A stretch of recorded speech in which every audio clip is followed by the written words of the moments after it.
Halo, selamat pagi. Pada kesempatan hari ini, kami akan mempresentasikan final project dari bisnis kami, yaitu Raleigh Food. Perkenalkan, saya Indira Berliana dan kedua rekan saya, Levina Kristianti dan Maria Angelina. Next. Jadi, Raleigh ini merupakan bisnis di bidang food and beverage yang menjual berbagai jajanan tradisional dengan balutan cita rasa yang kekinian. Produk kami ini terbuat dari bahan yang berkualitas. Kami memiliki berbagai macam pilihan varian menu seperti gabin cake, cimo mozzarella, dan sweet potato. Dan masih banyak lainnya. Next. Untuk permasalahan yang kami angkat dalam bisnis kami adalah yang pertama, generasi muda lebih tertarik untuk membeli jajanan modern dibandingkan dengan jajanan tradisional. Dan yang kedua, jajanan tradisional sudah jarang ditemukan saat ini. Next. Untuk solusinya, kami menggabungkan antara jajanan tradisional, yaitu produk yang ingin kami kembangkan, dengan jajanan modern, yaitu selera masyarakat luas yang sedang berkembang saat ini. Jadilah bisnis kami, yaitu Raleigh. Next. Untuk opportunity yang kita lihat, yang pertama, belum banyak usaha sendiri seperti kami, yaitu jajanan tradisional dalam balutan cita rasa yang kekinian. Dan yang kedua, penjualan makanan secara online saat ini sedang tren gitu ya, apalagi saat ini sedang masa pandemi gitu, semuanya serba digital. Dan yang ketiga, dapat melestarikan jajanan tradisional Indonesia. Pada target market, yang pertama, di bidang demografis kami memilih masyarakat dengan rentang usia 18 hingga 28 tahun dengan pendapatan menengah yang memiliki pekerjaan sebagai pelajar dan karyawan. Pada bidang behavioral, kami memilih masyarakat yang suka mencoba hal-hal baru, suka mengikuti tren yang sedang berkembang, memiliki kecenderungan yang tinggi untuk mengemil snack, dan suka membeli jajanan. Dan yang terakhir, pada bidang geografis, kami memilih masyarakat yang berdomisili di sekitar Bandung. Untuk selanjutnya akan dilanjutkan oleh rekan saya, Levina Kristianti.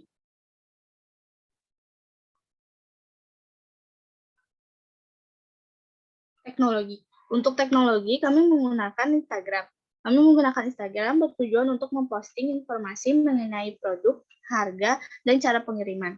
Tujuan lain kami menggunakan Instagram adalah untuk menjaga eksistensi brand, memperkenalkan produk, dan membangun hubungan yang baik dengan customer. Selain Instagram, kami juga menggunakan TikTok. Di TikTok, kami mengupload konten berupa video yang menarik mengenai produk dari Raleigh. Tujuan dari penggunaan aplikasi TikTok ini untuk mendapatkan brand awareness dari masyarakat luas. Dengan tersebarnya video kami di FYP pengguna TikTok, maka akan semakin banyak orang yang mengetahui brand kami. Yang terakhir, kami menggunakan website. Pada website yang dimiliki oleh Raleigh, ditampilkan seluruh produk yang dapat dipesan secara langsung oleh customer. Hal ini akan memudahkan customer dalam memesan produk secara cepat. Web kami juga tersambung dengan sosial media kami, sehingga customer dapat mudah berinteraksi dengan kami. Selain itu, untuk pemesanan produk Raleigh juga dapat dipesan melalui WhatsApp dan DM pada Instagram kami. Next. Untuk kompetitor sendiri, kami membagi menjadi 3 kategori. Yang pertama, dari kompetitor. Dari kompetitor merupakan pesaing langsung atau pemain yang bersaing secara head-to-head dengan produk Raleigh. Adapun dari kompetitor yang Raleigh miliki yaitu Nyunyatan, Sari-Sari, dan The Snack Bandung. Ya, lalu ada indirect kompetitor. Indirect kompetitor sendiri merupakan bisnis yang memiliki produk yang berbeda dengan Raleigh, namun bisa menjadi alternatif sebagai produk pengganti. Adapun indirect kompetitor dari Raleigh adalah Hello Waffle, Red Brownies, dan menu cookies. Yang terakhir ada future kompetitor, yang pesaingnya berupa bisnis yang memiliki jajanan modern dengan inovasi yang lebih unik di masa mendatang. Next. Marketing dan sales. Marketing yang akan Raleigh lakukan pada tahun 2022 adalah melakukan advertising dan sales promotion. Pada 2023 akan melakukan giveaway, advertising, dan sales promotion. Tahun 2024 sampai 2026 akan melakukan advertising, giveaway, sales promotion, dan public relation. Untuk sales sendiri, dari segi prospecting, Raleigh akan mencari potensial customer dari target market Raleigh. Dari sisi inisial kontak, Raleigh akan mengembangkan beberapa ide seperti menambah beberapa varian produk baru dan membuat packaging desain yang menarik. Dari segi qualifying the leads, Raleigh akan memberikan pengarahan yang baik kepada tim yang ada mengenai bisnis yang sedang kami jalani ini. Hal ini bertujuan agar tim kami nantinya dapat menjelaskan kepada orang banyak bisnis apa yang sedang kami jalani dan produk apa saja yang tersedia di dalam brand kami ini. Dari segi sales presentation, Rale akan menampilkan beberapa testimoni mengenai kepuasan customer yang sudah membeli produk Rale. Hal ini akan membuat customer lain yakin akan produk kami. Dari segi meeting objection and concern, Rale akan memberikan penjelasan bagaimana produk kami dapat memenuhi tujuan dan akan menjawab permasalahan yang ada.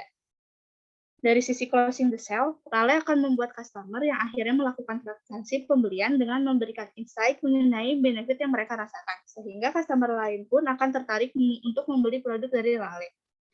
Yang terakhir, dari sisi follow up, ini merupakan informasi lebih lanjut mengenai brand kami seperti produk, diskon, promo, dan lainnya. Informasi ini juga bisa didapat melalui sosial media kami, yaitu rale.co.id.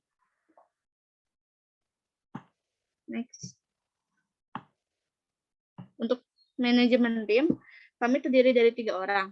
Yang pertama adalah Levina Kristianti atau saya sendiri sebagai CEO yang bertugas untuk bertanggung jawab dalam mengelola keseluruhan operasi Rale. Yang kedua, Maria Laurentia sebagai finance yang bertanggung jawab atas finance Rale dari pendapatan hingga pengeluaran kas. Yang ketiga, ada Indira Berliana sebagai production yang bertugas dan bertanggung jawab atas pelaksanaan proses produksi dan pengemasan produk. Selanjutnya akan dijelaskan oleh teman saya, Maria.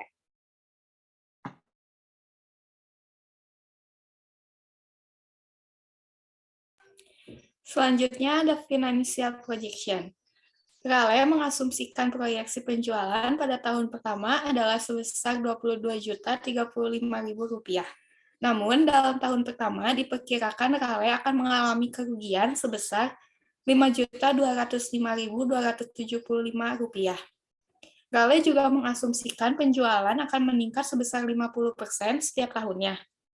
Pada tahun pertama beroperasi, juga para pemilik akan menginvestasikan uangnya sebesar 20 juta. Hal ini dilakukan agar dapat memenuhi kebutuhan yang diperlukan Rale, mulai dari membiayai pertumbuhan untuk tahun-tahun ke depannya, membeli bahan baku dan peralatan baku, dan lainnya. Rale juga berharap agar akan ada investor yang bersedia menanamkan modalnya pada bisnis ini. Current status.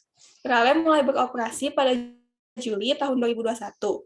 Hal-hal yang sudah dicapai Rale antara lain, yang pertama, mengikuti Manawa Festival, yang kedua, melakukan first screen analysis terhadap ide bisnis dan memiliki hasil yang visible, dan yang ketiga, melakukan survei dengan menyebarkan kuesioner mengenai customer advice dan buying intention.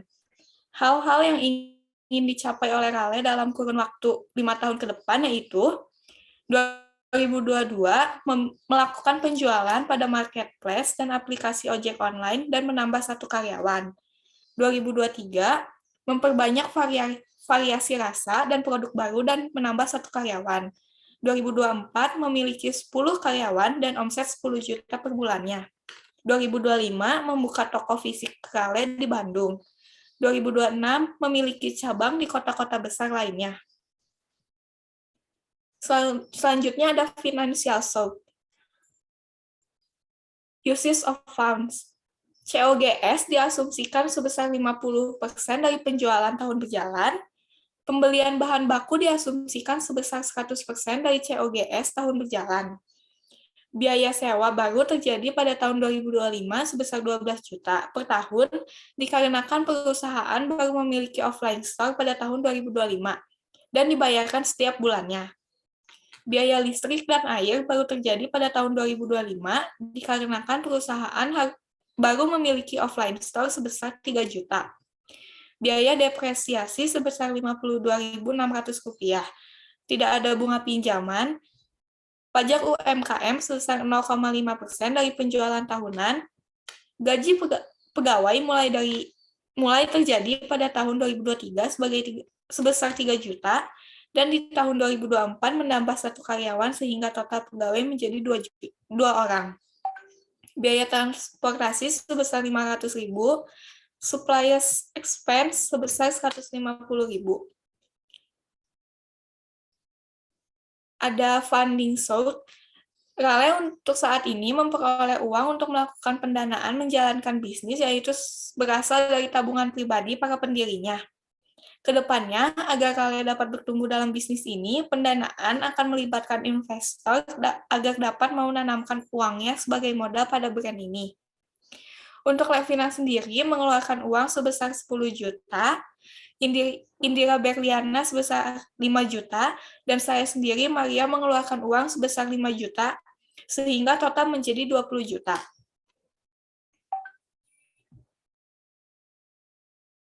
Dan untuk summary-nya, Rale merupakan sebuah bisnis yang bergerak di bidang food and beverage. Founder dari Rale yaitu Levina Kristianti, yang saat ini merupakan mahasiswi jurusan Creativepreneurship semester 3 di BINUS Bandung. Dalam menjalankan bisnis ini, Levina juga dibantu oleh temannya yaitu Indira Berliana dan saya sendiri, Maria Angelina Laurentia. Produk yang Rale tawarkan kepada customer kami adalah jajanan tradisional yang dibuat dengan balutan cita rasa kekinian. Target market dari Rale berdasarkan sisi demografis yaitu unisex, berusia 18-28 dari kalangan menengah. Saat ini, Rale melakukan penjualan secara online saja melalui platform Instagram, TikTok, dan WhatsApp dengan sistem pre-order. Rale juga melakukan promosi dengan memposting konten-konten yang menarik di Instagram dan TikTok untuk meningkatkan awareness terhadap brand dan juga dapat meningkatkan penjualan. Rale mengasumsikan proyeksi penjualan pada tahun pertama adalah sebesar Rp22.035.000, dengan asumsi penjualan akan meningkat sebesar 50% setiap tahunnya. Sekian presentasi dari kami, terima kasih.